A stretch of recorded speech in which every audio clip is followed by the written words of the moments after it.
On sait beaucoup de choses sur la multitude d'espèces animales et végétales qui peuplent notre planète. On admire leur variété, leur beauté, leur prodigieuse capacité d'adaptation qui leur permettent de vivre partout, ou presque. Mais que sait-on de ce qui se passe sous nos pieds, dans les couches supérieures du sol et dans ses profondeurs?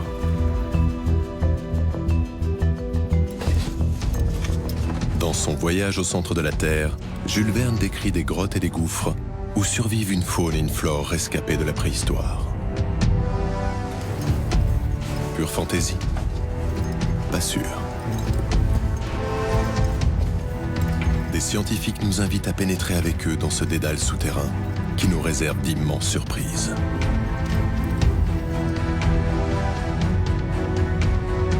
Ils nous entraînent dans des cavités monumentales façonnées par l'eau et le temps. Ils nous font découvrir des joyaux minéraux d'une beauté sidérante.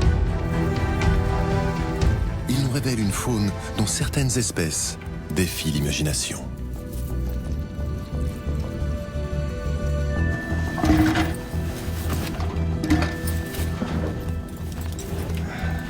La première créature que l'on rencontre lorsque l'on pénètre dans une grotte est bien souvent une chauve-souris. Cet animal étrange vit à la frontière entre deux mondes, le nôtre et le monde souterrain. La chauve-souris est troglophile, ce qui signifie qu'elle occupe occasionnellement les cavités souterraines, mais qu'elle ne saurait vivre en permanence dans ce seul environnement. Par ses allées et venues entre le monde de surface et celui de la grotte, elle tient un rôle inattendu, de ravitailleur du monde souterrain. Donc là, en fait, c'est du guano de chauve-souris. Et du guano de chauve-souris, on va en trouver un petit peu partout dans la grotte, parce que quand elles volent, elles peuvent déféquer, mais aussi sous les colonies ou sous les reposoirs nocturnes qu'elles ont dans la cavité. Et toute cette matière organique qu'elles apportent va être profitable en fait, à de nombreuses espèces animales. Elle est le premier maillon d'une chaîne alimentaire fragile.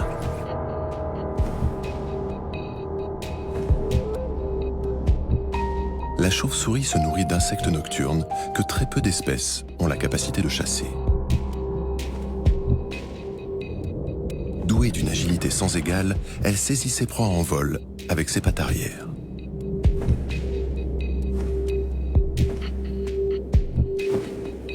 Ces prouesses acrobatiques, dans une obscurité totale, résultent d'une adaptation longue de 50 millions d'années.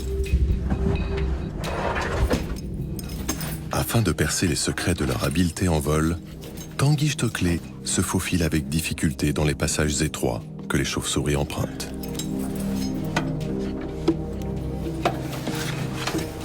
Pour les filmer, le biologiste installe une batterie de projecteurs de lumière infrarouge qui préserve l'obscurité. Là, les chauves-souris, actuellement, la colonie est à plus de 150 mètres de profondeur encore. L'entrée, elle est à 50 mètres. Et elles vont mettre, quand elles sortent le soir, elles mettent quelques secondes pour évoluer dans ces endroits très, très étroits. Pour voler à plus de 30 km/h dans les méandres obscurs du monde souterrain, la chauve-souris dispose d'un extraordinaire outil de navigation. C'est son système d'écholocation. Elle émet en permanence des séries d'ultrasons qui ricochent sur les parois des grottes et lui reviennent. Elle se représente ainsi l'espace en 3 dimensions et évite facilement les obstacles. Elle reçoit évidemment une quantité d'échos incroyable, surtout dans des environnements aussi encombrés qu'ici, j'ai envie de dire. Et du coup, ce qui est très impressionnant, c'est qu'elles analysent à une vitesse incroyable, c'est cet écho. Elles ont des connexions neurologiques 1000 fois plus rapides que les nôtres. Tanguy Stockley filme avec une caméra haute vitesse, à plus de 2000 images par seconde, pour décomposer le vol des chauves-souris.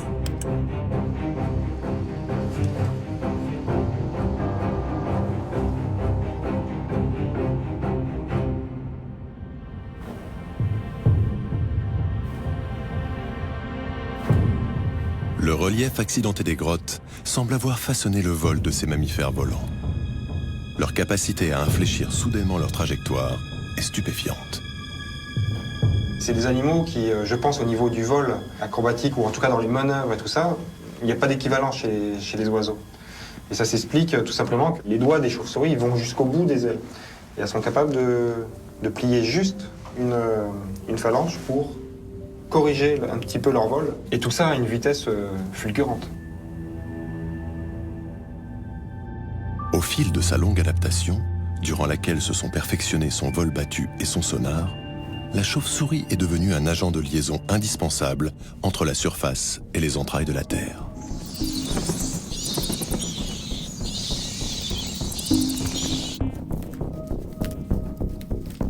Et c'est vrai que les chauves-souris sont à la tête de tout un écosystème qui se met en place grâce à cette matière organique. Sans elle, en fait, cette vie souterraine disparaîtrait. Que ce soit des micro-organismes, mais aussi des insectes, etc., quoi. Enfonçons-nous à la découverte de cet écosystème fragile, situé aux limites du territoire des chauves-souris.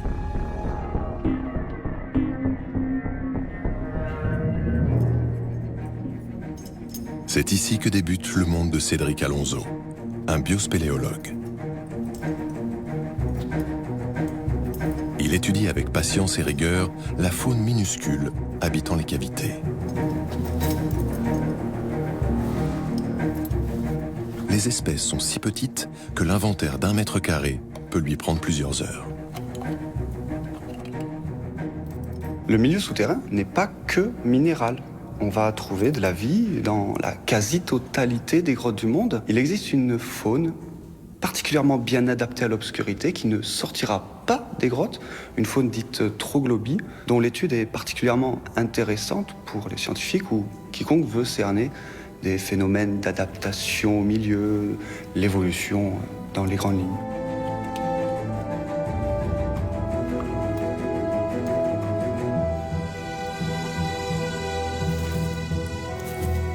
Les espèces qui composent cette faune troglobie se sont si bien adaptées aux contraintes du monde souterrain qu'elles seraient désormais incapables de survivre en surface.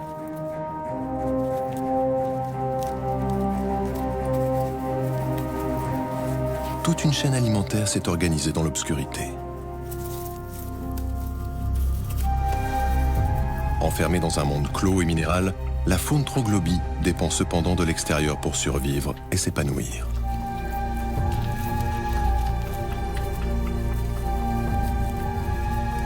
Outre les déjections que les chauves-souris déposent sur le sol, des déchets organiques de surface peuvent arriver par l'entrée de la grotte, ou bien être charriés par les eaux d'infiltration.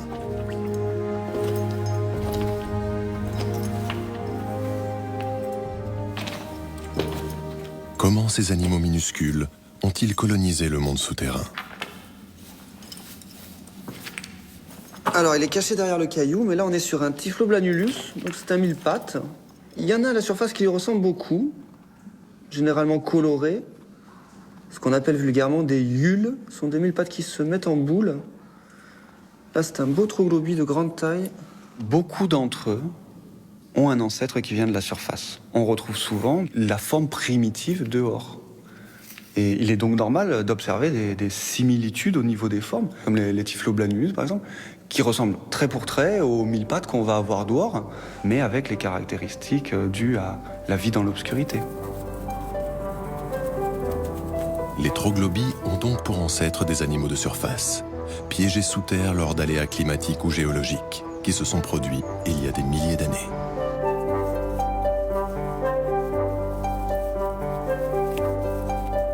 Si l'épiderme des individus qui vivent toujours en surface est coloré d'un pigment sombre, qui les protège de la lumière du jour, cette protection est inutile pour ceux qui vivent dans l'obscurité. C'est pourquoi les descendants troglobies ont perdu leur pigmentation originelle. Autre différence notable, l'allongement des pattes et des antennes. Les habitants de surface ont des yeux qui leur permettent de se déplacer facilement tout en évitant les obstacles. Les troglobies, eux, n'ont pas d'organes visuels, qui dans les ténèbres ne leur seraient d'aucune utilité. Leurs yeux peuvent être remplacés par des organes tactiles. Chez certaines espèces, ceux-ci dépassent la taille de leur corps. Les troglobies procèdent donc souvent par tâtonnement.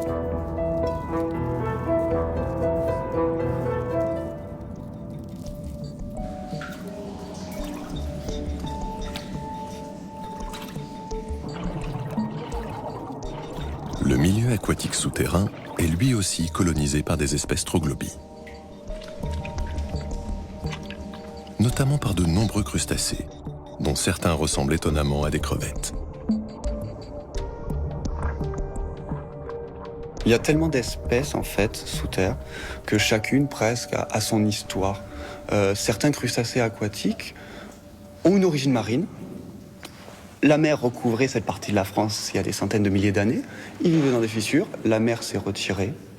Les bêtes se sont retrouvées piégées dans le karst et puis l'eau de pluie d'infiltration, avec le temps, elle adoucit cette eau salée et permet à ces bêtes d'évoluer, de s'adapter à l'eau douce. Et aujourd'hui, on a du crustacé, on dirait des crevettes, cavernicoles.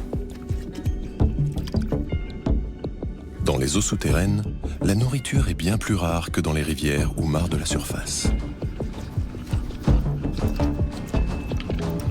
La trouver nécessite une grosse dépense d'énergie et les plus faibles ne résistent pas aux périodes de disette. Les plus voraces, comme les Niphargus, se nourrissent alors de leurs cadavres.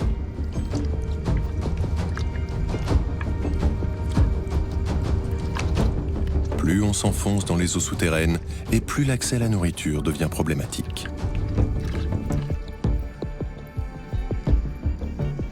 La rareté des ressources n'a pas empêché le plus grand prédateur cavernicole d'Europe de s'installer là, il y a près de 30 millions d'années.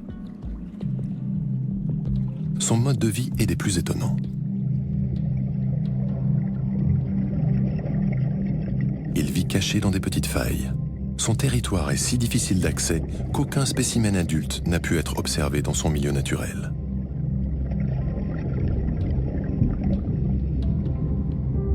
Cet animal prodigieux est le protée, surnommé salamandre blanche ou salamandre des grottes. Pour percer les secrets de cette énigme vivante, quasi inaccessible, la recherche scientifique française a creusé un laboratoire souterrain à Moulis, au pied des Pyrénées. Olivier Guillaume, biologiste au CNRS, s'interroge sur la longévité extraordinaire d'un animal de si petite taille. Le protée est un amphibien donc proche des tritons et des salamandres. C'est le seul vertébré cavernicole d'Europe. Donc il a développé des caractéristiques propres aux cavernicoles, il est notamment dépigmenté. Ces animaux ici là, que je tiens, là, en fait, ce n'est pas un adulte encore, il a 14 ans. La maturité sexuelle s'acquiert vers l'âge de 15 ans et il peut vivre à peu près 80-100 ans. Le développement du protée est particulier. Au stade larvaire, ses ressemblances avec ses lointains cousins tritons ou salamandres sont frappantes. Les larves de l'un et de l'autre respirent par des branchies externes. Mais lorsque le triton des eaux de surface se métamorphose et devient adulte, il perd ses branchies et développe des poumons. Le protée n'a pas de poumons. Toute sa vie, il respirera par ses branchies.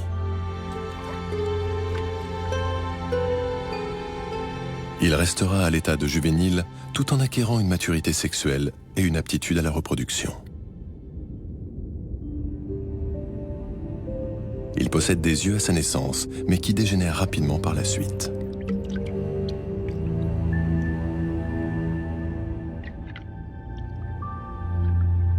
Le protée s'oriente très bien dans son environnement en utilisant des pistes olfactives, donc il libère des phéromones, ce sont des molécules donc odorantes, et donc il peut remonter ces pistes un petit peu à la manière des fourmis. C'est un animal qui bouge peu. En fait, l'essentiel de son temps, il le passe coincé dans une fissure. Alors, c'est vrai que dans son environnement qui est dépourvu de ressources alimentaires, en fait, c'est comme s'il s'économisait. Et par ailleurs, il ne connaît pas de prédateurs, donc il n'a pas nécessité de développer de comportement de fuite. Blotti dans une faille de la roche ou tapis sous une pierre, le protée attend patiemment que la nourriture vienne à lui.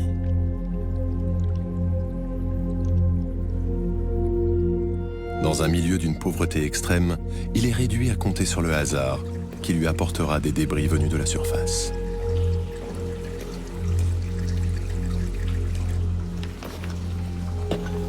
Expérimentalement, donc, il a été mis à jeun pendant plusieurs mois et on observe en fait qu'il ne maigrit pas ou très peu. Donc il a de très grandes capacités à jeûner. Dans la littérature, on trouve notamment des mentions donc, de mise à jeun pendant plus de 48 mois sans mort des animaux. Supporter sans dommage 4 années de jeûne, pour un animal dont la durée de vie est de plus de 80 ans, est un mystère qui fascine plus d'un chercheur.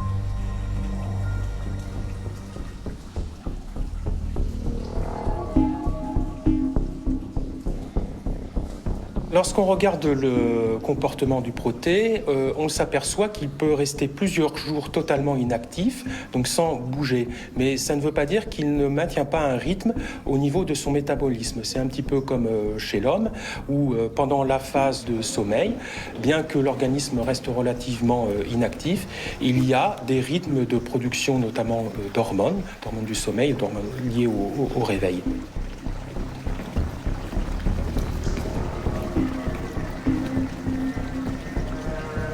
La station d'écologie expérimentale de Moulis recrée le milieu naturel dans lequel évolue le protée.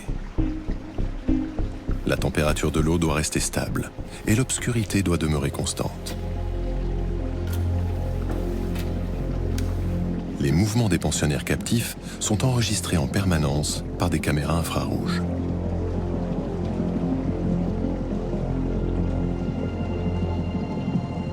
On mesure la consommation d'oxygène, qui est un bon repère pour analyser leur activité métabolique.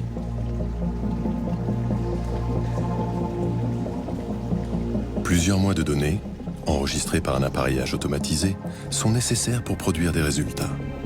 Toujours très longs à venir.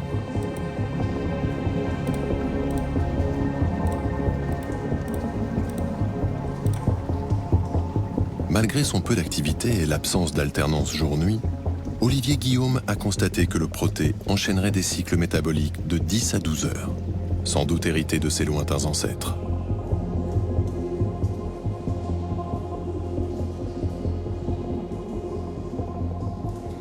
L'avantage de maintenir de tels rythmes dans un environnement constant serait en fait un moyen de mesurer pour lui le temps et donc de développer une stratégie de gestion de l'énergie.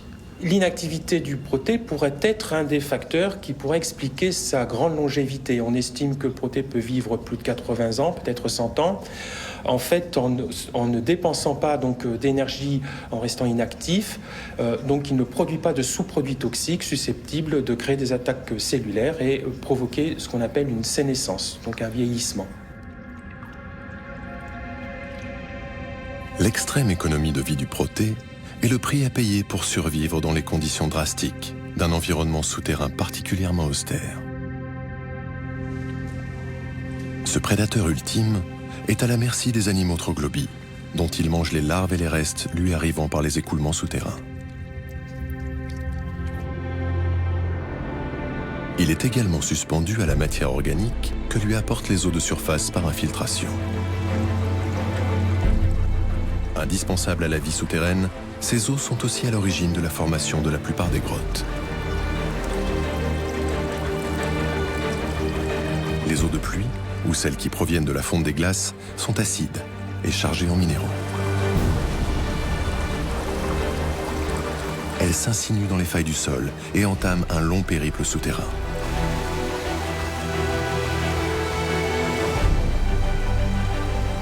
Les grottes ne se forment que dans les sols qui sont favorables à leur apparition. Les calcaires sont de ceux-là. Ils sont tendres et vulnérables à l'acidité. La force mécanique de l'eau qui arrive de la surface attaque le calcaire et son acidité le dissout.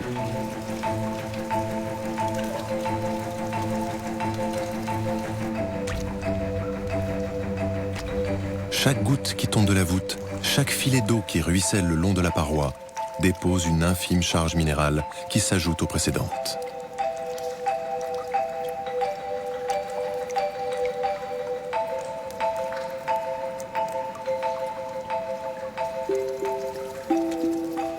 C'est ainsi, goutte après goutte, que le monde souterrain se minéralise. ce processus se déroule sur des milliers d'années.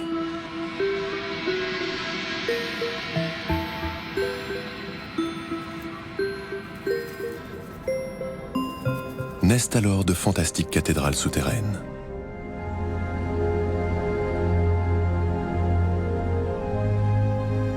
Leur architecture baroque résulte des caprices de la roche et de l'eau.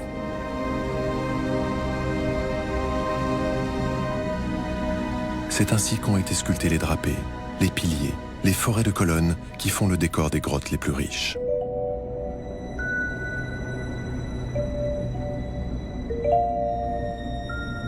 Dans un univers où il n'y a plus que de la roche et de l'eau, le monde animal tel qu'on le connaît rencontre ses limites. Ici commence le règne d'une autre forme de vie. Il y a quelques années, après une progression de plusieurs heures dans un boyau très étroit, une équipe de spéléologues menée par Michel Randa fait une découverte intrigante.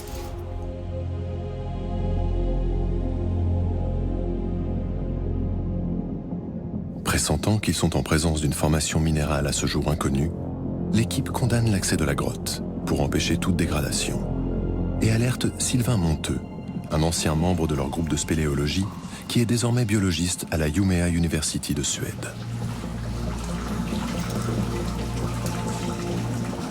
Ce qu'on appelle les concrétions, c'est tout simplement le calcaire qui est contenu dans l'eau, qui cristallise quand l'eau s'évapore et qui donne ses formes, donc les stalactites ou les stalagmites, ou aussi des coulées stalagmitiques qui se déposent sur la roche, ou bien des draperies par exemple, qui sont aussi assez célèbres. Mais ça peut aussi prendre d'autres formes et suivre par exemple un courant d'air ou l'agitation des molécules de l'air. On appelle ça les excentriques. Comme leur nom le laisse comprendre, les excentriques croissent de manière chaotique, alors que les concrétions classiques sont structurées par la gravité. On explique leur absence d'orientation par le fait qu'à certains endroits d'une cavité, les forces de la pesanteur, de capillarité et de cristallisation sont équivalentes. En conséquence, elles se neutralisent et les concrétions qui se développent à ces endroits-là croissent de manière aléatoire.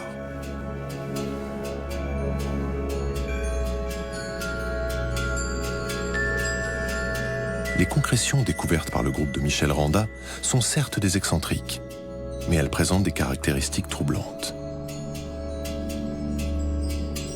Les brins sont d'un diamètre supérieur à ce qu'on voit d'ordinaire, et par endroits, ils se développent à l'encontre de la gravité.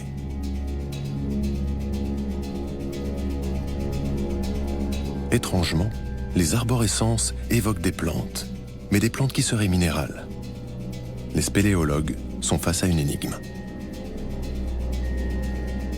On voit ces structures qui ressemblent donc un peu à des ponts, donc où typiquement on voit cette concrétion qui monte, qui touche le plafond et puis qui repart, qui rejoint un autre point du plafond, qui continue comme ça.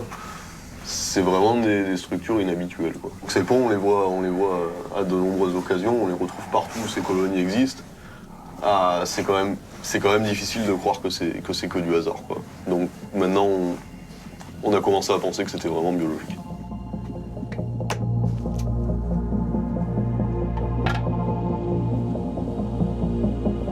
Pour tenter d'élucider le mystère, Sylvain Monteux décide de prélever un échantillon et de le soumettre à l'examen du scanner.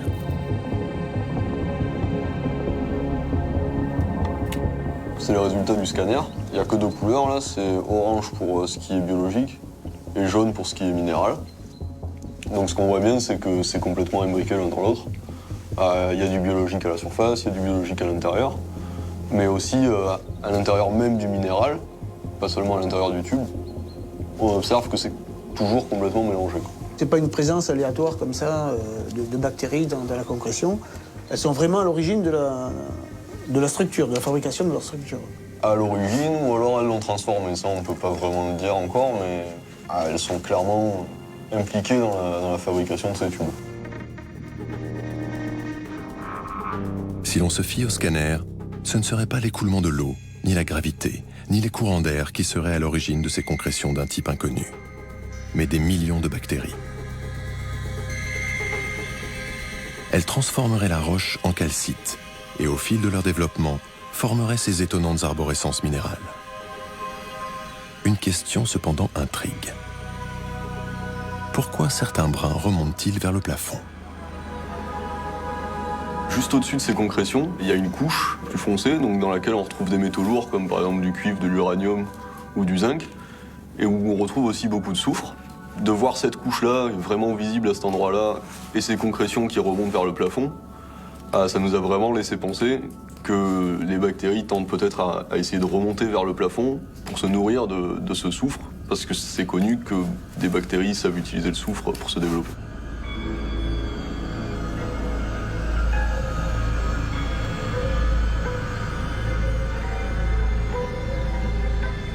Une particularité structurale retient également l'attention du scientifique. À plusieurs endroits, des tubes sont connectés à d'autres.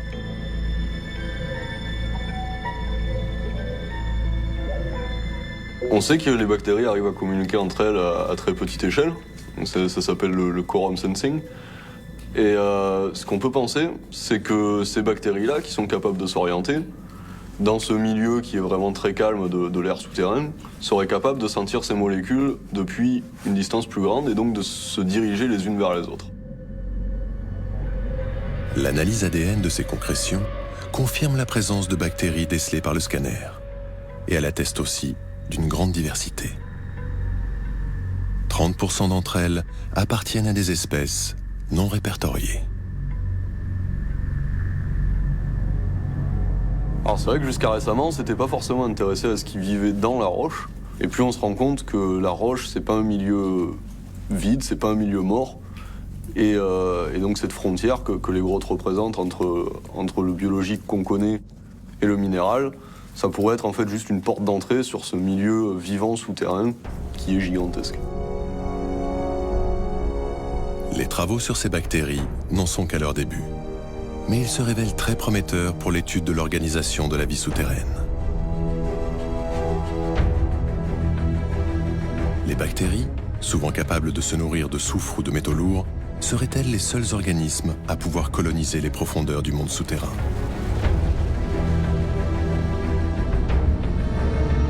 Le point le plus bas jamais atteint par l'exploration spéléologique est de 2000 mètres sous la surface.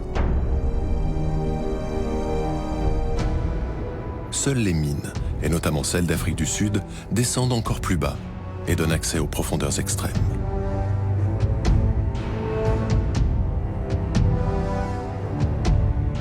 Dans la mine de Béatrix, le zoologiste Gaëtan Borgoni décide d'entreprendre des recherches sur la présence d'organismes multicellulaires à 3300 mètres de profondeur. Son projet a suscité l'incrédulité, tant il semble extravagant.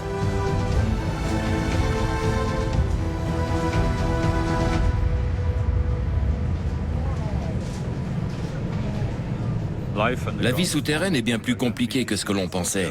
Il y a quelques bactéries extrémophiles, invisibles à l'œil nu, et il s'y passe des choses très étranges, mais l'idée qu'il pourrait y avoir des organismes multicellulaires complexes était considérée comme complètement dingue.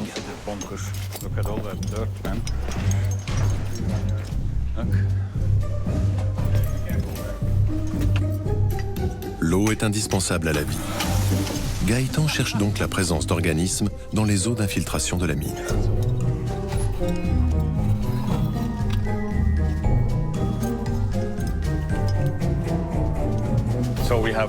On a ici un forage dans une faille.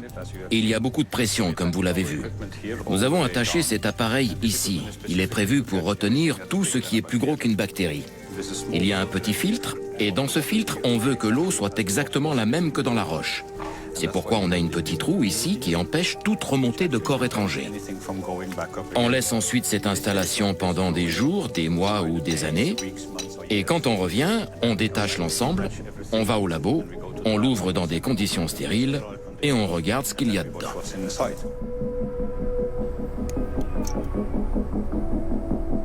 Le premier échantillon prélevé par le filtre contenait des vers nématodes. Des petits vers dont le corps n'a pas d'anneau.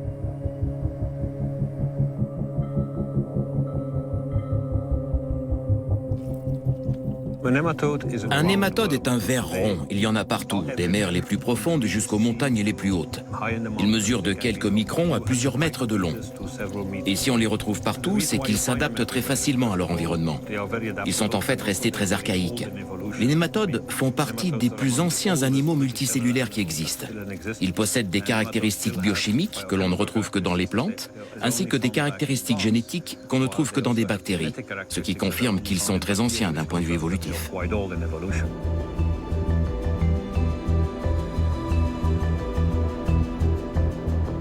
Pour tâcher de comprendre de quoi ces vers se nourrissent à une telle profondeur, Gaëtan Borgoni se rend dans une vieille mine de diamants, Star Diamond, ouverte dans les années 1900.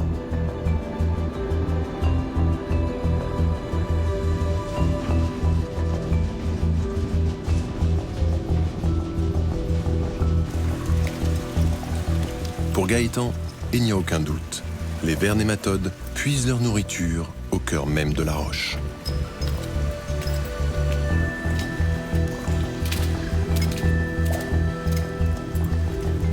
Il découvre dans la mine un indice capital, des colonies bactériennes qui s'accumulent dans un écoulement d'eau sous forme de filaments blancs.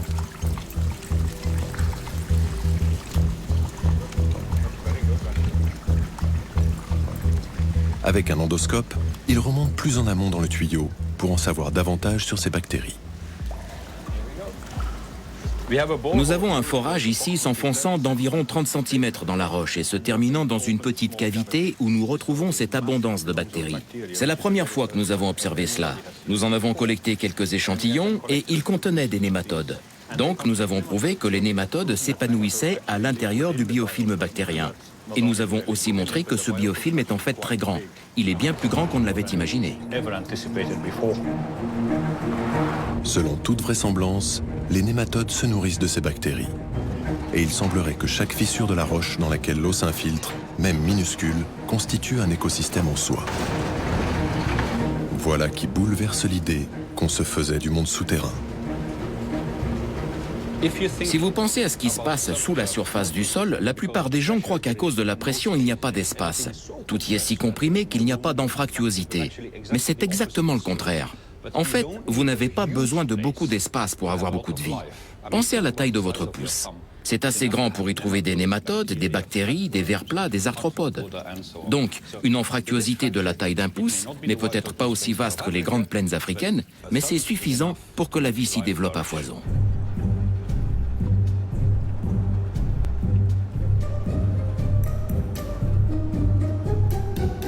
Les nématodes pourraient-ils réellement coloniser le moindre espace disponible? Poursuivi par une intuition, Gaëtan Borgoni retourne à la mine de Béatrix. Il prélève une stalactite en formation pour en étudier la structure en laboratoire.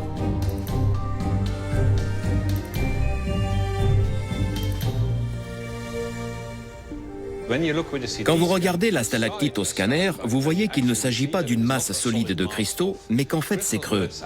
Et vous voyez très clairement qu'il y a de nombreux vides, où vous pouvez facilement imaginer que des nématodes pourraient vivre. Le microscope électronique permet d'ouvrir virtuellement la stalactite.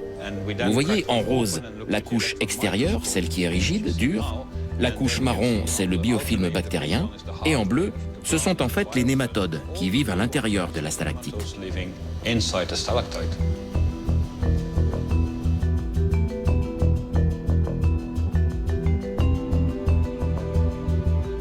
Ce que les gens ne réussissent pas à saisir encore, c'est que les études semblent de plus en plus indiquer que si vous prenez une balance et que vous mettez toute la vie souterraine d'un côté et toute la vie de la surface de l'autre, la balance va pencher comme ça, ce qui veut dire qu'il y a beaucoup plus de vie sous nos pieds qu'il y en a en surface. Et c'est vraiment très étonnant si vous commencez à y penser.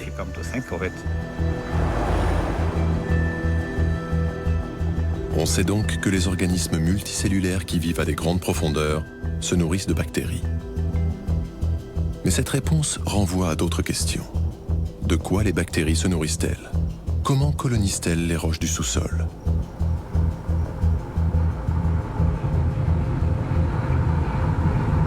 Une partie de la réponse se trouve en Islande.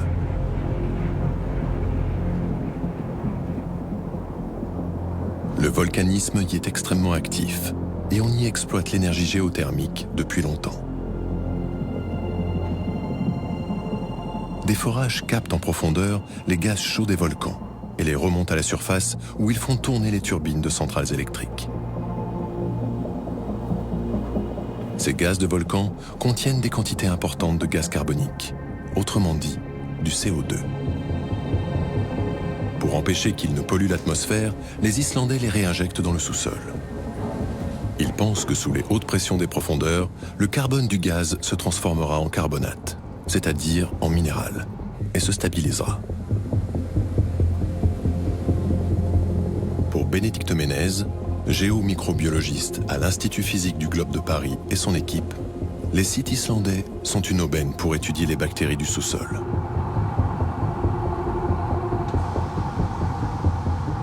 L'expérience islandaise, c'est l'occasion d'avoir une grande manip à l'échelle du kilomètre avec des quantités énormes de carbone injecté et donc on va pouvoir vraiment en temps réel suivre l'évolution de ces écosystèmes et la façon dont ils vont, de manière positive ou négative, réagir à ces injections de carbone.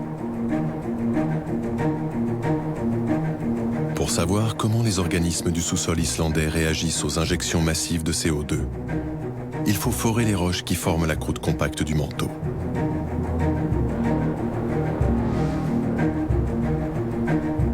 Trouvera-t-on des bactéries en grand nombre dans les carottes de roche que la foreuse remonte à la surface? Ce qui va déterminer la limite maximum pour laquelle on va trouver de la vie en profondeur, ça va être la température. Et donc, il n'y a pas de vie après 120 degrés, d'après ce qu'on sait actuellement. Et 120 degrés, en termes de profondeur, ça équivaut à une dizaine de kilomètres en fonction des régions.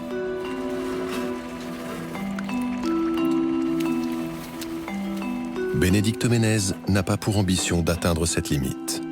Elle s'intéresse à la zone située entre 400 et 500 mètres de profondeur, là où le CO2 a été injecté.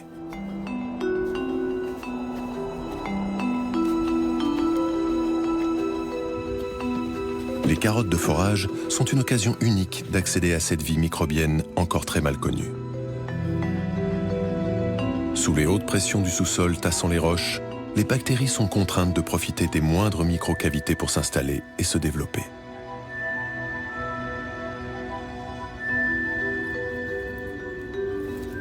Au premier coup d'œil, Bénédicte et son équipe repèrent une coloration verte qui aiguise leur curiosité.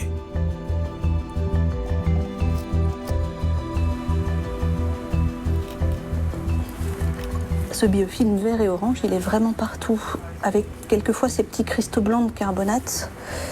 Et quelle que soit en fait la porosité de la roche, même dans les zones les plus denses, on a ce biofilm vert qui remplit tous les pores, les fractures. Et ça fait 30 mètres qu'on a ça depuis qu'on a atteint la profondeur 410 mètres. C'est étonnant parce qu'en fait, tout ce CO2 n'aurait pas été converti dans les minéraux, mais ce serait plutôt tous les micro-organismes qui l'auraient assimilé pour grandir, remplir tous les pores de la roche et se développer. Les bactéries, en effet, sont extrêmement nombreuses, à une profondeur où normalement la nourriture est très rare. Leur étonnante profusion pourrait donc résulter de l'injection de gaz carbonique dans le sous-sol.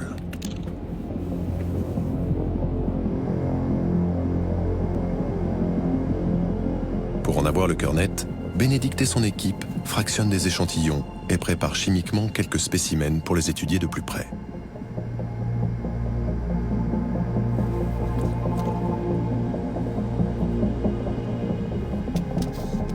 Afin de comprendre d'où ces bactéries tirent leur nourriture, les scientifiques ont dû mettre au point un microscope spécial, qui à l'échelle d'un micro-organisme permet de distinguer les cellules biologiques des minéraux, et ainsi d'analyser leur interaction. T'as trouvé quelque chose alors, dans les échantillons de roche qu'on a ramenés l'autre jour? Oui, alors j'ai fait une coloration là pour mettre en évidence les micro-organismes. Tout ça, c'est des petites cellules qui s'associent les unes aux autres et ça fait des grands filaments bactériens qu'on voit ici en vert. qui s'encroutent peu à peu par des minéraux. On les voit là aussi. Donc les minéraux apparaissent en rose, là tu vois, avec les chaînes de bactéries en vert. Là, ça serait intéressant de savoir exactement de quoi ils se nourrissent. Alors du coup, elles sont en train de complètement transformer la roche en l'altérant et en créant ces nouvelles structures. Il se passe plein de réactions chimiques plus en profondeur et ce serait vraiment intéressant de savoir si elles sont capables de se développer à partir de tous ces composés. Ce qui est étonnant, c'est que là, elles se nourrissent vraiment des fluides profonds. Donc c'est complètement indépendant de ce qui se passe à la surface.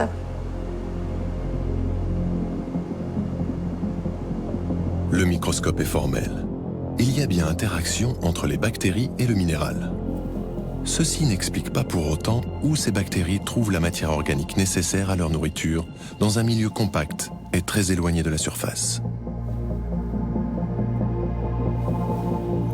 À moins, se demande Bénédicte Ménez et son équipe, que cette matière organique ne soit produite par la roche elle-même. Ces roches, elles sont pas censées être à la surface de la Terre. Donc à partir du moment où on va les mettre en contact avec l'eau, elles vont se déstabiliser et elles vont transformer cette eau en hydrogène. Et l'hydrogène, en fait, c'est la clé entre le monde inorganique et le monde organique. Le contact entre l'eau et la roche produit une réaction chimique qui libère de l'hydrogène. Ce gaz s'associe avec du carbone présent de façon naturelle ou artificielle dans les interstices de la roche. Cette combinaison génère des molécules organiques complexes, parmi lesquelles on trouve du méthane.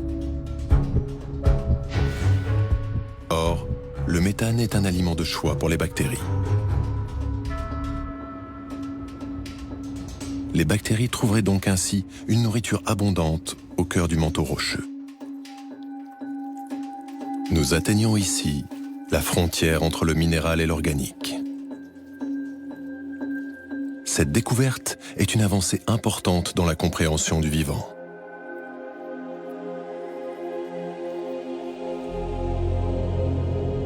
Parmi les molécules produites, on trouve certains acides aminés qui constituent les briques élémentaires de la vie.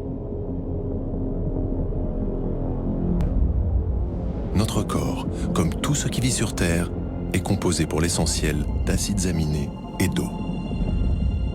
Le monde souterrain n'est pas le siège des enfers où séjourneraient les ombres des morts, comme le croyaient les Grecs anciens. On se demande aujourd'hui s'il n'a pas participé activement à l'apparition de la vie sur notre planète. L'exploration des entrailles de la Terre imaginée par Jules Verne n'en est qu'à ses débuts. Elle nous réserve sans doute autant de surprises que nous en apporte l'exploration de l'univers.